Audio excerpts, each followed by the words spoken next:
அவர் தான். செவ்வாய் நீசம் அடைந்திருக்கிறது. செவ்வாய் நீசம் அடைந்தா அது நீச பங்கு அடைஞ்சிருக்கான்னு பார்க்கணும். செவ்வாயுடைய வீட்டையும் குரு பார்க்கிறார். நீசம் அடைஞ்சு குரு பார்த்தாலே அந்த இழந்த வலிமை மீண்டும் பிறக்கும்.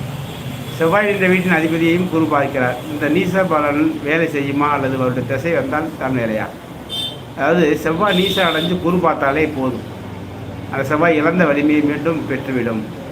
அதனால் செவ்வாய் நீசமாகி அதை பார்க்குறதும், அதுக்கு அடுத்தபடியாக செவ்வாய்க்கு வீடு கொடுத்த அதிபதியை பார்க்குறதும் இன்னும் சிறப்பு தான். டபுள் டெபாசிட் முறையில் செவ்வாய் முழுவதுமாக நல்ல வேலை இருக்கும். ஏன்னா ஒரு முருகதாசை என்ன கேட்குறா, செவ்வாய் நீசமாக இருக்கார், அவரையும் குரு பார்க்குறாரு, செவ்வாய்க்கு வீடு கொடுத்தவரை குரு பார்க்குறாரு.